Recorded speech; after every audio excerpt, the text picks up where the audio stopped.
और ब्रेक के बाद एक बार फिर से आप सभी का स्वागत है बढ़ते खबरों के साथ। और देखिए, आदिवासियों के संवैधानिक अधिकार की मांग को लेकर मोरहाबादी मैदान में आज ये आदिवासी एकता रैली देखने को मिल रही है। सरना कोड, पेसा कानून, 5वीं अनुसूची और ट्राइबल सब प्लान में हुई कटौती को लेकर आदिवासी समाज मुखर हो रहा है। रैली का नेतृत्व पूर्व मंत्री बंधु तिर्की कर रहे हैं। ये सीधी तस्वीरें आप वहां से देख पा रहे होंगे, जहां पर पूर्व मंत्री बंधु तिर्की के नेतृत्व में ये रैली सरना कोड सहित कई मांगों को लेकर वहां पर आंदोलन जारी है। और चलिए इसी खबर पर सीधे हम आपको मोरहाबादी मैदान लिए चलते हैं, जहां से हमारे साथ संवाददाता दीपक उरांव लगातार बने हुए हैं। दीपक, देखिए, आदिवासियों के संवैधानिक अधिकार की मांग को लेकर ये आज मोरहाबादी मैदान में वापस से एकत्रित हुए हैं। इनकी मांगे पुरानी हैं दीपक, इसको लेकर लगातार ये आंदोलनरत है और आज वापस से वही तस्वीरें मोरहाबादी मैदान में देखने को मिल रही है।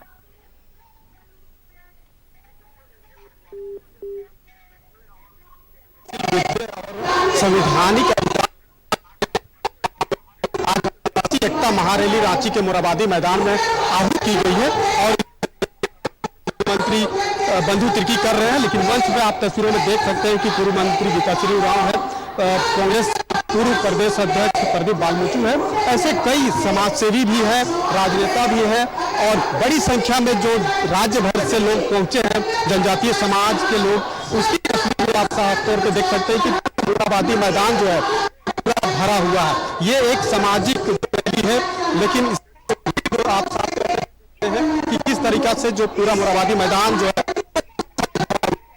सकते हैं कि जिस तरीका से आदिवासी एकता रैली आयोजित की गई है, ये आदिवासी समाज को एकजुट करने की जो कवायद है वो इस मंच के माध्यम से, इस रैली के माध्यम से की जा रही है। क्योंकि आपको पता है कि आज से 2 माह पूर्व यानी कि 24 दिसंबर को डीलिस्टिंग महारैली जनजातीय सुरक्षा मंच के द्वारा आहूत किया गया था। और वैसे जनजातीय समाज जो अपने मूल धर्म को छोड़ चुके हैं, अपनी परंपरा और संस्कृति को छोड़ चुके हैं, वैसे ईसाई और मुस्लिम समुदाय को जो है डिलीट करने की मांग किया गया था। उसी के विरोध में जो है पूर्व मंत्री बंधु तिर्की ने एक बैठक आहूत की और उस बैठक में निर्णय लिया गया कि आदिवासी एकता महारैली का आयोजन किया जाएगा। जिस तरीके से पूरे देश भर में आदिवासी समुदाय को जो है धर्म के नाम पर बांटने की कोशिश हो रही है, तो वैसे जो है बहुत बड़ा संकट है। सकते हैं कि ये आदिवासी एकता महारैली यहाँ पे आहूत की गई है। पूर्व मंत्री गीताश्री उरांव भी है, इनसे ही हम सीधे जुड़ते हैं और बातचीत करते हैं। मैम, आज के परिस्थिति में आदिवासी समाज के सामने किस तरह का संकट है जिसको लेकर के आज तमाम जनजातीय समुदाय को जो है एकजुट करने की कोशिश हो रही है? देखिए, आदिवासी खतरे में और आदिवासी की आदिवासियत खतरे में। वो इस तरह से हम लोग देखते हैं कि जिस तरह से लगातार हमारे खिलाफ जो षड्यंत्र किए जा रहे हैं और तस्वीर कुछ और दिखाई जा रही है, यानी ये वही इनका जो मनुवादी एक ताकत आज देश में राज कर रही है और वो चाहती है कि आदिवासी जो इस देश का असली मालिक होने का दावा करता है, उसके दावे को जो उसको ऐतिहासिक रूप से उसको मिला है, हमारे पूर्वजों के बलिदान के बदौलत हमें मिला है, हमारी जो सभ्यता, संस्कृति, विरासत है, जो हमारी जल जंगल जमीन है। और जैसा कि हम लोग सभी जानते हैं कि जहाँ आदिवासी बसते हैं वहाँ पर प्राकृतिक संपदा यानी कि खनिज पदार्थ भी बहुत होते हैं।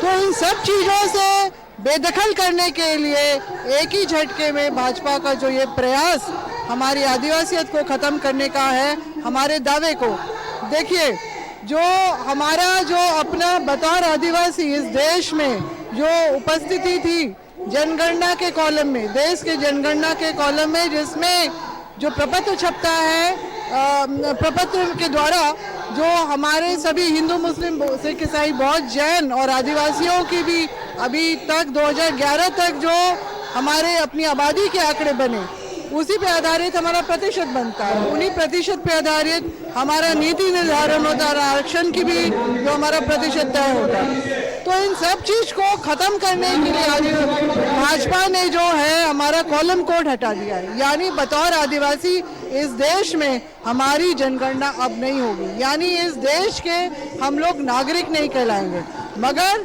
हमें अपने हिंदू राष्ट्र के संपूर्ण को पूरा करने के लिए आदिवासियों का सरकारी रूप से धर्मांतरण करने के लिए इन्होंने सारा रास्ता खोला है। और इसीलिए जो है ये जो पिछले वर्ष जो इन्होंने जनजातीय सुरक्षा मंच 2 आरएसएस बीजेपी और वीएचपी का ही विंग है उसके द्वारा डिलिस्टिंग का पूरा डुग्गी ड्रामा पूरे देश भर में किया। धर्मांतरित आदिवासियों के ऊपर यह बनाया जा रहा था, ये बोला जा रहा था कि तुम हिंदू धर्म में वापसी करो नहीं तो डिलिस्ट की जाओगे। हिंदू धर्म में वापसी करो मतलब इनको अपने मूल धर्म आदिवासी धर्म की बातें नहीं कर रहे।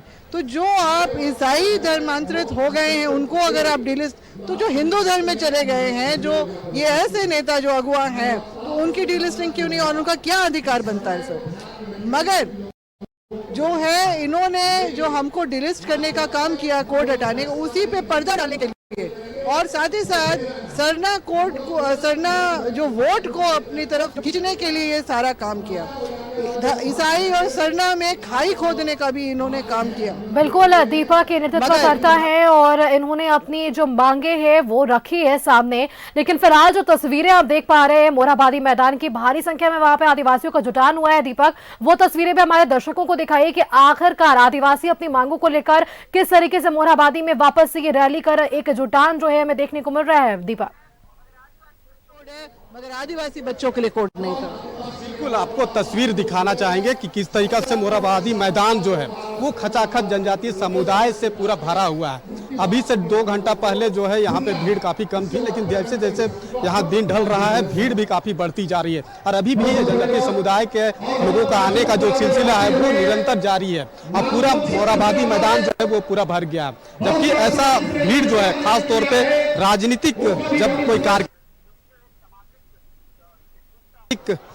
एकजुटता महारैली है और इसमें आप तस्वीरों के माध्यम से देख सकते हैं कि किस तरीका से जनजातीय समुदाय के लोग जो है एकजुटता का परिचय देने के लिए इस मोरहाबादी मैदान में पहुंचे हैं जहां पे रैली का आहूत की गई है। बड़ी संख्या में जो लोग हैं समाज सेवी भी यहाँ पे मौजूद है जो अपनी बातों को रख रहे हैं कि किस तरीका से पूरे देश भर में आदिवासी समुदाय पर जो है चौतरफा हमला हो रहा है। खासतौर पर जनजातीय समुदाय जो कि पूरे देश भर में 18.5 करोड़ की आबादी है, लेकिन आज तक इस समुदाय को जो है धार्मिक पहचान नहीं मिला हुआ है। सरना धर्म कोड की मांग को लेकर लगातार जो है सड़क पर जो है आदिवासी समुदाय के लोग आंदोलन करते नजर आते हैं और हमने देखा भी कि 2020 में जब सरना धर्म कोड की मांग को लेकर जनजातीय समुदाय के लोग पूरे प्रदेश भर में जो है वो सड़कों पर निकले और आंदोलन किया। उसका नतीजा है कि साल 2020 में हेमंत सोरेन की सरकार ने विशेष सत्र आहूत कर सरना आदिवासी धर्म कोड कॉलम पास किया, लेकिन वह बिल अभी भी अस्तित्व में आने से दूर है।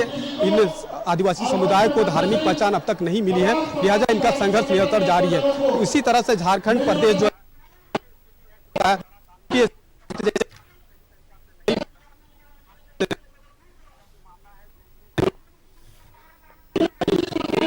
आदिवासी समुदाय की बड़ा चीज है, लेकिन ये सभी चीजों को लेकर के लगातार करता है, लेकिन इस पर किसी भी तरह के अब तक कोई वैसी पहल नहीं होती हुई दिखाई दे रही। और आने वाले समय में लोकसभा और विधानसभा का भी चुनाव है और तमाम राजनीतिक दलों का जो नजर है खास तौर पे आदिवासी वोट बैंक पर होता है और कहीं ना कहीं बीते दिनों जो 24 दिसंबर को जो डिलिस्टिंग महारैली हुई थी वो भी कहीं ना कहीं आदिवासी वोट बैंक का ही एक हिस्सा था। और आज भी अगर ये रैली हो रही तो इससे भी आप इस बात से इनकार नहीं कर सकते हैं कि आदिवासी वोट बैंक की राजनीति से ये नहीं होगा। लेकिन ये तमाम चीजें हैं, लेकिन इन सबके बीच जो आदिवासियों के जो ज्वलनशील मुद्दा है वो आज भी बनी हुई है और यही वजह है कि आदिवासी समुदाय के लोग जो है विभिन्न सामाजिक संगठन के लोग हैं वो आज इस मोरहाबादी मैदान में उपस्थित हुए हैं और एकजुटता का जो है परिचय दे रहे हैं। और वैसे मुद्दे जो खास तौर पे इनके लिए बेहद जरूरी है वैसे मुद्दा को यहाँ पे उठाने का काम कर रहे हैं। देश भर में जिस तरीके से आदिवासी समुदाय के लोग खुद को अपोचित महसूस कर रहे हैं, संवैधानिक अधिकारों पे हमला हो रहा है,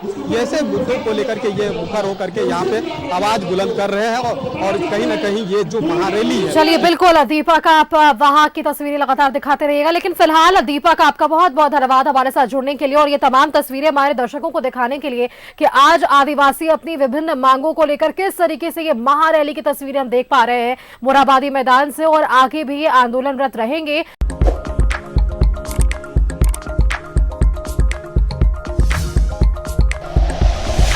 like and share videos, subscribe करें हमारा चैनल और प्रेस करें बेल आइकॉन। न्यूज़ 11 भारत, सच है तो दिखेगा।